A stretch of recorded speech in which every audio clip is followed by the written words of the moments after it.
አርሰናል በድብቅ እየተከታተላቸው የሚገኙ ሁለት ኮከቦችን ደርሰንባቸዋል። እነዚህ ተጫዋቾች እነማን ናቸው? መድፈኞቹስ ለምንድነው የእነዚህን ተጫዋቾች ፊርማ የፈለጉት የሚለውን እየተከታተልን አብረን እስከ መጨረሻው ጥሩ ቆይታ እናደርጋለን። ለቻናሉ አዲስ የሆናችሁ የክለባችን አርሰናል ቤተሰቦች ከወዲሁ ሰብስክራይብ፣ ላይክ፣ ሼር እያደረጋችሁ እንድትጀምሩ ስል በአክብሮት እጠይቃለሁኝ። መድፈኞቹ አርሰናሎች ላለፉት ሳምንታት እንደሚታወቀው ከተለያዩ ተጫዋቾች ጋር ስማቸው ሲያዝ ሰንብቷል። ታዲያ እነዚህ ተጫዋቾች ትልልቅ የሚባሉ በእድሜያቸው ገፋ ብለውም ቢሆን በወጣትነትም ደረጃ ላይ የሚገኙ ኮከቦችን መድፈኞቹ በዝውውር ዝርዝራቸው ውስጥ ከተው እየተመለከትን እንገኛለን። ለምሳሌ ያክል በወጣትነታቸው ድንቅ ብቃት ካላቸው ተጫዋቾች መካከል እንደነ ብራድሌ ባርኮላ፣ እነ ሞርጋን ሮጀርስ፣ እነ ሁሊያን አልቫሬዝ የመሳሰሉ ተጫዋቾችን ተመልክተናል። ላለፉት ሳምንታት ሌሎች ኮከቦችንም ሲከታተሉ እንደነበር ማስታወስ አለብን። እንዲሁም ደግሞ የተለያዩ በወጣትነት እድሜ ላይ የሚገኙ ለሚቀጥሉት ለረጅም ዓመታት ቡድኑን ያገለግላሉ ተብለው በአርሰናል እንግዲህ የመልማዮች ኃላፊው በሚሼል አማካኝነት የተመለመሉ ወጣት ተጫዋቾችንም ስንመለከት ነበረ። እነ ዞሊስንም ማስታወስ አለብን፣ እነ ሞንጋንም እናስታውስ፣ ሌሎች ኮከቦችንም እንግዲህ ተመልክተናል ላለፉት ሳምንታት።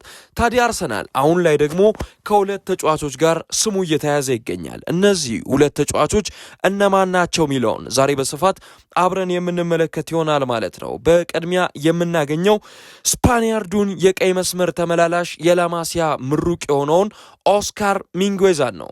ኦስካር ሚንጌዛን ብዙዎቻችሁ እንግዲህ ታውቁታላችሁ ብዬ አስባለሁኝ። በተለይ ደግሞ በባርሴሎና ቤት የነበረበትን ጊዜ የ2007 እንግዲህ የላማሲያ አካዳሚ ከዛ ተነስቶ እስከ 2018 ድረስ መጫወት የቻለ ተጫዋች ነው። ይሄ ተጫዋች እጅግ በጣም ጥራት ካላቸው ተጫዋቾች መካከል አንዱ ነው በስፔን ላሊጋ ውስጥ ከሚጫወቱ፣ በተለይ ደግሞ በቀኝ ፉል ባክ ውስጥ ማለት ነው። ይሄ ታዲያ ብቃቱም በነገራችን ላይ የጀመረው በላማሲያ በነበረበት ጊዜ ነው። ነገር ግን ላማሲያ የነበረበት ጊዜ በሮናልድ ኮይመን በዋና በባርሴሎና ቡድን ውስጥም እድል እንዲሰጠው አድርጎት እንደነበር ማስታወስ አለብን። ነገር ግን ከ2018 እስከ 2020 ባለው ጊዜ ውስጥ በባርሴሎና ሁለተኛ ቡድን ውስጥ ይጫወት ነበረ። ታዲያ በ2020 ነበረ የመጀመሪያ እድሉን ሊያገኝ ችሎ የነበረው። የ2020 በተለይ ደግሞ በኮፓ ዴላሬ ጨዋታዎች ላይ እንዲሁም ደግሞ በአንዳንድ የላሊጋ ጨዋታዎች ላይ በሮናልድ ኮይመን በኔዘርላንዳዊ አሰልጣኝ አማካኝነት ተመርጦ በቡድን ውስጥ ጥሩ ብቃትን ማሳየት ጀመረ፣ በባርሴሎና ዋና ቡድን ውስጥ ማለት ነው። ከዛ በኋላ ከጊዜ ወደ ጊዜ በቋሚ አሰላለፍ ውስጥም እንደውም እየገባ በሌሎች አሰልጣኞች በነ ዣቪም ጭምር የተጫወተበትን ጊዜ ማስታወስ አለብን። ኦስካር ሚንጌዛ ይሄ ኳሊቲውም ታዲያ በባርሴሎና ቋሚ ቡድን ውስጥ እንዲጫወት ረድቶታል። ነገር ግን ከጊዜ ወደ ጊዜ በባርሴሎና የመጀመሪያ ቡድን በመጀመሪያ 11 ውስጥ የመጫወት እድሉን እያጣ እንደመጣ ማስታወስ ይጠበቅብናል። ታዲያ ከዛ በኋላም ሊያደርግ ችሎ የነበረው 2022 ላይ ሴልታ ቪጎን መቀላቀል ነበረ። ሴልታ ቪጎ ብዙውን ጊዜ ለወጣቶች በስፓኒሽ ላሊጋ አመቺ ከሆኑ ቡድኖች መካከል አንዱ እንደሆነ ይጠቀሳል።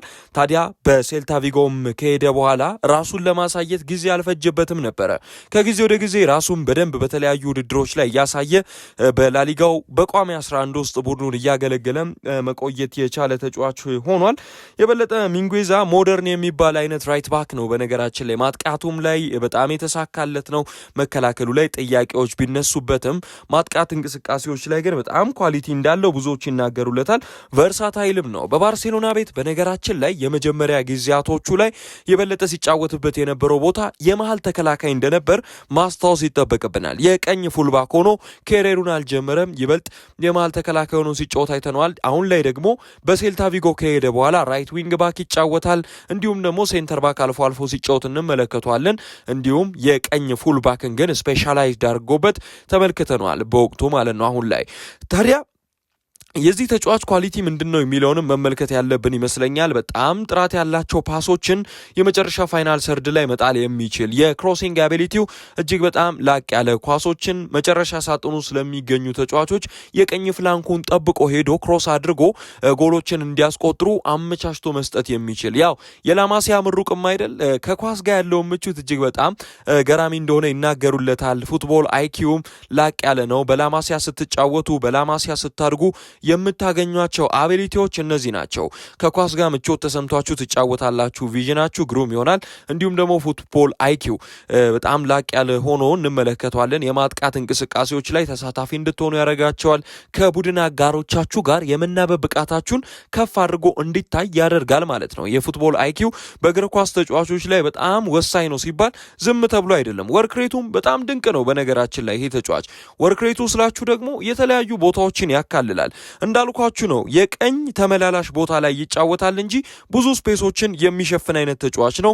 በጣም 90 ደቂቃ ሲሮጥ ልትመለከቱት የምትችሉት በጣም የማይደከም አይነት ተጫዋች እንደሆነ ይነገርለታል። ቴክኒካል አቢሊቲው እጅግ በጣም ላቅ ያለ ነው። በጣም ጊፍትድ ከሆኑ ተከላካዮች መካከል አንዱ እንደሆነ ይነገርለታል። የማጥቃት እንቅስቃሴዎች ላይ በጣም ተሳታፊ ነው።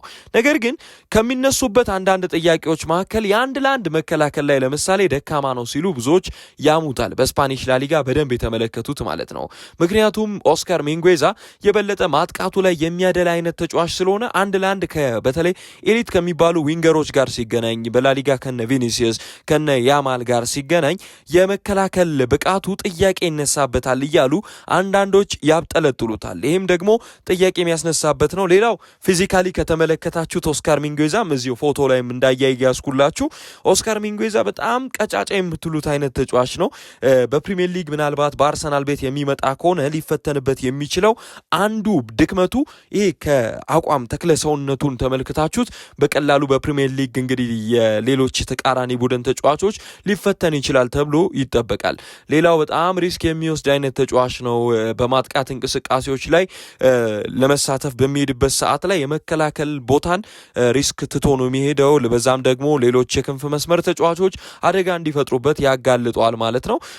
ይህም ብቃቱ መመልከት አለብን። የመሀል ተከላካይ መጫወት ይችላል ብያችሁ ነበር። ነገር ግን በመሀል ተከላካይ ቦታ ላይ በሚጫወትበት ሰዓት ላይ አንዳንድ ክፍተቶች ይታዩበታል። ይህም ጥያቄ የሚያስነሳበት ነው። ነገር ግን በጫናዎች ውስጥ ብዙ ጊዜ የማይታይ አደጋዎችን እንዳልኳችሁ ነው። ሪስክ ቴከር ነው ተጫዋቹ ለመውሰድ ይሄ ጫናዎች ውስጥ አይገባም። በዛ ላይ ደግሞ ሪስክ ቴከር ሆኖ እንመለከተዋለን። በጣም የማጥቃት ኢንቴሊጀንሱ ከፍ ያለ ነው። በጣም ጥራት ያለው ተጫዋች እንደሆነ ይናገሩለታል። በቦታዎቹ ላይ ደግሞ ታትሮ መስራቱ፣ ቨርሳታይል የመሆን ብቃቱ በአርሰናል ቤት እንዲፈለግ ካደረጉት ኳሊቲዎቹ መካከል አንዱ ነው። የበለጠ በ4-3-3 የጨዋታ እቅድ ውስጥ ምቾት ከሚሰማቸው ተጫዋቾች መካከል አንዱ ነው። ያው ፖዚሽናል ቤዝድ ያደረገ እግር ኳስ ይመቸዋል። ለዚህም ደግሞ አርሰናል ምናልባትም ለሱ ምቹ የሚሆነው አይነት ቡድን እንደሆነ ብዙዎች ይናገሩለታል ማለት ነው። የበለጠ ከተመለከታችሁት ሴዛር አዝፒሊኩዌታን የሚያስታውስ አይነት ያጫወት መንገድ አለው። እንግዲህ ኦስካር ሚንጉዌዛ ማለት ነው። አንድ አይነት እንግዲህ የዘር ግንድም አላቸው። ከስፔን ነው የሚነሱት ሁለቱም። ኦስካር ሚንጉዌዛ እንግዲህ ሴዛር አዝፒሊኩዌታን ይመስላል ይላሉ። ምክንያቱም ቨርሳታይል ነው። አዝፒሊኩዌታ ቨርሳታይል ነው እንደሚታወቀው፣ በመሀል ተከላካይነት ይታወቃል። የቀኝ ፍላንክን ጠብቆ መጫወት ይችላል። ከነዚህ ኳሊቲዎቹ አንጻር ኦስካር ሚንጉዌዛ እና ሴዛር አዝፒሊኩዌታ የሚመሳሰል ባህሪ ያላቸው ይባላል። ይህ ተጫዋች በነገራችን ላይ ከወጣቶች ጀምሮ እስከ ሲኒየር ሌቭል ድረስ የስፔን ብሔራዊ ቡድንን መወከልና መጫወት የቻለ ተጫዋች ነው።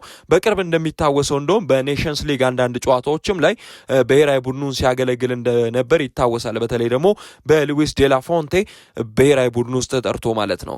ይበልጥ ከአርሰናል ጋር እንዲገናኝ ያደረገው እንደሚታወቀው አሁን ላይ በዛ ቦታ ጁሪየን ቲምበር ይጫወታል። ነገር ግን ጁሪየን ቲምበር ጉዳቶች እያስተናገደ ይገኛል በቅርብ ጊዜ። ይህንንም ተከትሎ ቤንጃሚን ዊሊያም ዋይት ነበረ ቦታውን ሲተካ የነበረው። ዋይት ደግሞ በዚህኛው የክረምቱ የዝውውር መስኮት አርሰናልን ለቀው ይወጣሉ ተብሎ ከሚገመቱ ተጫዋቾች መካከል ግንባር ቀደሙ ነው። ታዲያ ቡድኑን እንግዲህ ሚንጉዌዛ ለቆ ሲመጣ ሴልታ ቪጎን የዋይት መልቀቅን ተከትሎ እንደሆነ አንዳንድ መረጃዎች ያሳያሉ እንጂ በቋሚነት በአርሰናል ቤት የቲምበርን ቦታ ይይዛል ማለት አይደለም። ሞስኬራ የበለጠ የመሃል ተከላካይ ነው። ስለዚህ እሱንም ቢሆን የቀኝ ፍላንኩን ጠብቆ እንዲጫወት ከማድረግ ይልቅ ትክክለኛ ተፈጥሯዊ የቀኝ ተመላላሽን አርሰናል ያመጣል ማለት ነው። ላለፉት ሳምንታት ሊቨራሜንቶንም ሲፈልግ ነበር። ነገር ግን ሊቨራሜንቶ በጉዳቶች በጣም የሚታመስ አይነት ተጫዋች ስለሆነ አርሰናሎች ሌላ ፕላናቸውን እንግዲህ እየተመለከቱ ስለሚገኙ ነው። እንደ ዴሊ ቴሌግራፍ መረጃ መሰረት ሌሎች ከእንግሊዝ የሚወጡ መረጃዎች በስፔን ደግሞ ነአስ የበለጠ ይሄ ተጫዋች በኒውካስትልና በአርሰናል ይፈለጋል እየተባለ መረጃዎች ሲወጡ ቆይቷል። ስለዚህ አርቴታ በዚህ ደረጃ ነው ይህንን ተጫዋች የሚፈልገው ከነዚህ ምክንያቶች አንጻር ማለት ነው። የበለጠ በማጥቃት እንቅስቃሴዎች ላይ ይሳተፋል። በላማሲያ መጫወቱም በሚኬል አርቴታ አይን ውስጥ ምናልባት የጣለው ይመስለኛል። በሌሎች ትልልቅ ክለቦች ይፈለጋል። ማስታወስ ያለብን ይህንን ነው። አርሰናሎች አሁንም ቢሆን በዋናነት እቅዳቸው አድርገውት ይህንን ተጫዋች ማስፈረም የሚፈልጉ ከሆነ ማስታወስ ያለብን ነገር ነገር በፍጥነት ወደ ዝውውሩ መግባት ይጠበቅባቸዋል። ሩመሮች ነው እንጂ ምን ሰማው እንቅስቃሴዎች እያደረጉ አይደለም። ምናልባትም አንድሪያ ቤርታንም ማስታወስ ያለብን ይመስለኛል። አንድሪያ ቤርታ በስፔን የሰራ ሰው ነው። ስለዚህ የዚህን ተጫዋች ዝውውር የመጨረስ እድል ይኖረዋል። ሌላ መመልከት ያለብን ጂልቤርቶ ሞራን ነው። ይሄ ሜክሲካዊ ኢንተርናሽናል ላለፉት እንግዲህ ወራትን በጣም ትኩረት የሳብ አይነት ተጫዋች ሆኖ እየተመለከት ነው እንገኛለን። አሁን ላይ የሚጫወተው እንግዲህ በወጣትነቱ ባደገበት በዡና በሚባለው በሜክሲኮ ሊግ ውስጥ ቡድን ውስጥ ነው ማለት ነው። ይሄ ተጫዋች እጅግ በጣም ላቅ ያሉ ኳሊቲዎች አሉት። በ2008 የተወለደ እጅግ በጣም ጫናዎቹ ከፍተኛ በማጥቃት እንቅስቃሴዎች ላይ በተለይ የሚሳተፍ አይነት የ10 ቁጥር ቦታ ተጫዋች ነው። እንዲሁም ደግሞ በ8 ቁጥርም አንዳንድ ጊዜ ቡድኑን እያገለገለ እናያለን። ከግራ ክንፍም እየተነሳ መጫወት ይችላል። እንደዚህ ሚናዎች ምናልባት በአንድ ተጫዋች ላይ የምትመለከቱ ከሆነ የተጫዋቹን የድሪብሊንግ ኳሊቲ ማስታወስ የሚጠበቅብን ይመስለኛል። እጅግ በጣም ላቅ ያለ ቪዥን ከድሪብሊንግ አቢሊቲ ጋር የተሰጠው ተጫዋች እንደሆነ ብዙዎች ይናገሩለታል። በተለይ በሜክሲኮ ሊግ ላዩት ማለት ነው። ማስታወስ ያለብን ነገር በ2025 ነው ፕሮፌሽናል የመጀመሪያ ጨዋታውን ያደረገው። በሜክሲኮ ሊግ ታሪክ ውስጥ ደግሞ የመጀመሪያ ጨዋታውን አድርጎ በጣም በእድሜ ትንሹ ጎል አስቆጣሪ እንዲሁም ደግሞ በእድሜ ትንሹ በሜክሲኮ ሊግ የተጫወተ ተጫዋች ሆኖ ክብረ ወሰን እንዲይዝ ያደረገው ነው። በጣም በወጣትነት ላይ የሚገኝ በ2025 ጎልደን ካፕ ውድድርም ላይ ራሱን በደንብ ማሳየት የቻለ አይነት ተጫዋች ነው። ስለዚህ ይህንን ተጫዋች ማስታወስ ይጠበቅብናል። ታዲያ በአርሰናል ቤት እንዳልኳችሁ ነው በጣም የጨዋታን የማንበብ ክህሎቱ ላቅ ያለ ነው። በማጥቃት እንቅስቃሴዎች ላይ በፍጥነት መሳተፍ የሚችል ራሱም ደግሞ በጣም ፈጣን የሆነ የክንፍ መስመርም ተጫዋች ባስፈለገ ሰዓት ላይ የሚሆን እንዲሁም ደግሞ በ10 ቁጥርና በ8 ቁጥርም የሚሳተፍ ነው። በዓለም ዋንጫው ምናልባት ብዙዎቻችሁ አይታችሁታል ብዬ አስባለሁ። ይህንን ተጫዋች ፈረስተቹ እጅግ በጣም ያማረለት ነው። እኔ በግሌ ፈረስተቹ አንድ ተጫዋች ካማረለት የእግር ኳስ ብቃቱ እጅግ በጣም ላቅ ያለ ነው ብዬ አስባለሁ። እስኪ እናንተን ደግሞ ኮመንት ሴክሽን ላይ ግለጹልኝ። የፓሲንግ አቢሊቲው እጅግ በጣም ላቅ ያለ በታይት ስፔሶች ድሪብል እያደረገ ማለፍ የሚችል በታይት ስፔስም ደግሞ የቡድን አጋሮቹን ተመልክቶ አስገራሚ ፓስ ፎርዋርድ ፓስ ሊጥል የሚችል አይነት ተጫዋች ነው። በአደጋ ውስጥ ራሱን የማይጥል ቡድኑንም በዛው መልኩ የማይጥል አይነት ተጫዋች ነው። ዲሲሽን ሜኪንጉ እጅግ በጣም አስገራሚ እንደሆነ ይናገሩለታል። በተለይ ገና በዚህ በወጣትነት እድሜው እንዲህ አይነት አስገራሚ ብቃትን መያዙ የበርካቶችን ትኩረት የያዘ ሆኗል። በጣም ማቹርድ ነው ሲሉም እሱን ያዩት እንግዲህ በወጣትነቱ ይናገሩለታል። ፈጣን ድሪብሊንግ ነው የሚያደርገው። ካያችሁት ኳስ እግሩ ስር ከገባች በኋላ አስገራሚ ውሳኔዎችን ያደርጋል። ጂልቤርቶ በጣም ድንቅ ከሆኑ ተጫዋቾች መካከል አንዱ ነው ጂልቤርቶ ሞራ። ይህንን ስም ማስታወስ አለብን። የሚቀጥሉት ዓመታት ምናልባት በአርሰናል እንኳን ባይመጣ በሌሎች ቡድኖች ሻይን ሊያደርግ እንደሚችል የሚጠበቅ አይነት ተጫዋች ነው። እንደውም ሜክሲካዊው ፔድሪ ይሉታል ብዙዎች ከሚጫወትበት መንገድ አንጻር። ታዲያ ይህ ተጫዋች ምናልባትም በአርሰናል ቤት ብቻ አይደለም የሚፈለገው፣ በሪያል ማድሪድ፣ በማንቸስተር ዩናይትድ፣ በሌሎች ሀያል ቡድኖችም የሚፈለግ ፕሮፋይል ያለው ተጫዋች ነው። ግን ዊክነሱን ላስታውሳችሁ። አሁንም ጂልቤርቶ ሲልቫ እንደሚታወቀው አርሰናሎች አሁን ይፈልጉታል የሚሉ ሩመሮች እየወጡ ነው እንጂ የሚገኙት በዚህ ሰዓት ላይ ተጫዋቹ በቀጥታ በአርሰናል ቤት መጥቶ ይጫወታል ማለት አይደለም። ምክንያቱም ፊዚካሊ እጅግ በጣም ደቃቃ የሚባል አይነት ተጫዋች ነው። በፕሪሚየር ሊግ ኢንቴንሲቲ ደግሞ መጫወት ይችላል ተብሎ አይጠበቅም። የመከላከልን ኳሊቲውንም ማሳደግ ይጠበቅበታል። የበለጠ ሌሎች ቦታዎችንም ደግሞ በንቃት ተከታትሎ አደጋዎችን ቡድን ውስጥ እንዳይከት ምናልባት ይህንን ተጫዋች በወጣትነቱ ገና አሁን ላይ አምጥቶ ሪስክ አርሰናል ይወስዳል ተብሎ አይጠበቅም።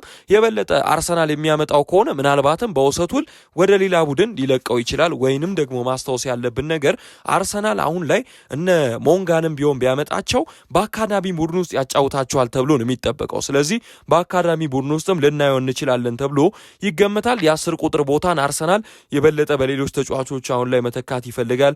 ስለዚህ ለረዥም ዓመታት ደግሞ ሎንግ ተርም ፕሮጀክት ሆኖ ሊያገለግል የሚችል አይነት ተጫዋች ነው ጂልቤርቶ ሞራ። እጅግ በጣም በሌሎች ቡድኖች አይኑ ስለገባ አርሰናል ይህንንም ተጫዋች በደንብ መመልከት ያለብን ይመስለኛል። ቶሎም ቀደም ብሎ ማየት ይጠበቅበታል። ያው አርሰናል አሁን ላይ ቢያመጣውም እንኳን በፊርማ ደረጃ 18 ዓመት እስኪሞላው ድረስ ፕሮፌሽናል ኮንትራክት ምናልባት ላይፈርም ይችላል። ነገር ግን በአርሰናል የጨዋታ እቅድ ውስጥ በጣም ለሚኬል አርቴታ ምቹ የሚሆን አይነት ተጫዋች ይመስለኛል። አርሰናል አሁንም ስኮት አድርጎ በደንብ እየተከታተለው ነው። እነ ሚሼል በጣም ወጣቶችን እየተመለከቱ እንደሆነ ማስታወስ ይጠበቅብናል ብዬ አስባለሁኝ። ቻንሶችን ክሬት የሚያደርግ ፈጠራው ላቅ ያለ ፉትቦል አይኪው እጅግ አስገራሚ የሆነ ተጫዋች ነውና ጂልቤርቶ ሞራ ምናልባት አርሰናል እንኳን ባያስፈርመው እንድታስታውሱልኝ የሚፈልገው በሌሎች ትልልቅ ቡድኖች ይፈልጋል። ስለዚህ የሚቀጥሉት ዓመታት ላይ ይሄ ሜክሲካዊው ፔድሪ እየተባለ እየተዘመረለት የሚገኘውን ተጫዋች በሌሎች ቡድኖች ልናየው እንችላለን። ዛሬ እነዚህን ሁለት ተጫዋቾች ቃኘውላችሁ። ኦስካር ሚንጉዌዛ በቀኝ መስመር በኩል ምናልባት አርሰናል ወደ ገበያው የሚገባ ከሆነ ሊያገኘው የሚችል አይነት ተጫዋች ነው። ኒውካስትል ዩናይትድም ግን ይፈልገዋል። ሌሎች የአውሮፓ ቡድኖችም ይፈልጉታል። ባርሴሎናም ጭምር ስሙ ሲያያዝ ነበረ። ጂልቤርቶ ሞራ ግን እጅግ በጣም በፍጥነት አርሰናል ዲሳይድ ማድረግ አለበት እና አዩ ቡዋዲንም እየፈለገ ቀድሞ በምልመላ ደረጃ አርሰናል ነበር የመለመለው። ነገር ግን አሁን ላይ አዩ ቡዋዲ በማንቸስተር ሲቲ ይፈልጋል። እስከ 80 ሚሊዮን ዩሮ ድረስ አርሰናል በዚህ ተጫዋች ሊከፍል ይችላል። ስለዚህ ቀደም ብሎ አርሰናል ወደ ዝውውሩ የሚገባ ከሆነ በተለይ በዓለም ዋንጫው ካሳየው ፐርፎርማንስ በኋላ ተጫዋቹ የዝውውር ሂሳቡም ከፍ እያለ ሊመጣ ስለሚችል መፍጠን ይጠበቅበታል። እነ ሚሼል እና አንድሪያ ቤርታ ሚኬል አርቴታንም ጨምሮ በዚህ ዝውውር ላይ የሚቀጥሉት ሳምንታት ላይ ምን ያሳዩናል ወይንስ ከሩመር አያልፍም ወይ የሚለውን አብረን የምንመለከት ይሆናል። እስከዚህ ደቂቃ ድረስ ከኔ ጋር ስለነበራችሁ አመሰግናለሁኝ። አብራችሁኝ ተከታትላችሁኛል። ላይክ፣ ሰብስክራይብ፣ ሼር ማድረግ እንዳይረሳ። ቸር ቆዩልኝ።